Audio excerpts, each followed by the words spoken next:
हम कथा क्यों सुने? इतनी ठंड में मन ही नहीं करता रजाई छोड़ने का, और फिर भी ठंड में छोड़ छाड़ कर सब हम कथा में क्यों आवे?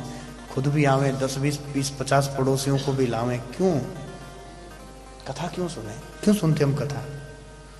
अच्छा, कितने लोग हैं जो सुबह चाय कॉफी पीते हैं? कॉफी पीता है कोई? मिल जाए तो सभी पीते हैं, ऐसा समझ लें। अब देखिए, आप सुबह कॉफी पी रहे हैं सुबह, और कभी कभी होता है कि हम बात भी करें, खड़े होकर भी पीते हैं कुछ, है ना? अब आप विचार ये करें कि सुबह का समय है, ठंड लग रही है, और बढ़िया कप में कॉफी है, और आप कॉफी पी रहे हैं, अभी 2-4 घूंट लिए हैं, बस अचानक कोई पीछे से भाग कर आया, और वो मतलब कहीं जा रहा है जल्दी में, घर में होता है ना बच्चे खेल रहे हैं, ऐसा समझ लो, और किसी ने आपको धक्का दिया, तो क्या होगा? कप में जो कॉफी रखी है वो छलक जाएगी। अब हमारा एक प्रश्न आपसे है, आपके कप में क्या रखा है? कॉफी। किसी ने धक्का दिया तो कप से क्या छलकेगा? दूध, पानी, चाय, क्या छलकेगा?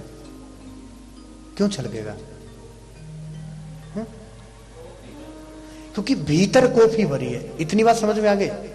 बस अब समझ लो, भागवती समझ ली आपने पूरी। देखो, हाँ माता जी, कॉफी होगी तो कॉफी ही छलकेगी। उसी प्रकार हो सकता है ये जो पिछला साल अंग्रेजी गया कल परसों, उसमें समय ने तुम्हें बहुत सारी ठोकरें लगाई हो। समय जब ठोकर लगाता है ना, कोई व्यक्ति धक्का देता है ना,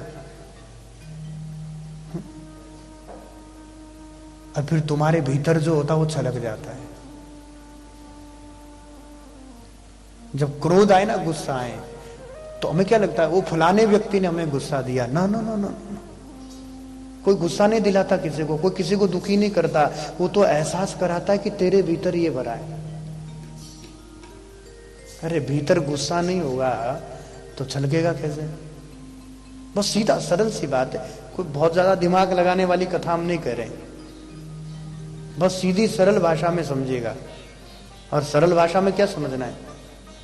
किसी ने धक्का दिया तुम्हें क्रोध आ गया, बूढ़े तुम, और तुमने 2-4 खरी खोटी सुनाई, इसका अर्थ ये नहीं है कि उस आदमी ने तुम्हें क्रोध दिलाया है, उसने तो एहसास करवाया कि तुम्हारे भीतर ये भी भरा हुआ है। तुम किसी की बात सुनकर के दुखी हो गए, तो उसका अर्थ ये नहीं है कि उसने तुम्हें दुख दिया, उसने तो दुख का एहसास कराया। भैया भीतर जो होगा बाहर वही छलकता है। कॉफी होगी कप में, कोई धक्का देगा तो भीतर जो भरा होगा वो छलकेगा। समय ने ठोकर लगाई, तुम गिरे, और उसके बाद भीतर दुख भरा था तो दुख छलक गया, भीतर क्रोध भरा था तो क्रोध छलक गया, भीतर रागत द्वेष भरा था तो द्वेष छलक गया, भीतर ईर्ष्या भरी थी तो ईर्ष्या छलक गई। पर भीतर आनंद भरा होता तो तुम्हें कोई थप्पड़ भी मार दे तो भी भीतर से आनंद ही छलकेगा। भीतर अपार शांति भरी होती, तुम्हें कोई कितना ही छेड़ ले, तुम्हें कोई कितनी भला बुरा कह दे, भीतर शांति भरी हो तो भैया बाहर तो शांति ही छलकेगी। कथा इसीलिए सुननी है। कथा सच्चिदानंद स्वरूप परमात्मा का वांगमय स्वरूप है भागवत। प्रत्यक्ष कृष्ण एव ही, भगवान प्रत्यक्ष विराजमान है, भगवान का वांगमय स्वरूप है ये। शब्द ब्रह्म है परमात्मा। इस भागवत के शब्द शब्द में श्याम सुंदर गोविंद माधव की श्यामलता समाई है। शब्द शब्द में मेरा ठाकुर विराजमान है। और वो श्याम सुंदर भीतर जाएगा तो कोई तुम्हें ठोकर भी मारेगा तो भीतर से आनंद ही प्रकट होगा। 7 दिन में इतना आनंद भर लो, कम से कम 2025 में तो कोई तुम्हें दुखी ना कर सके।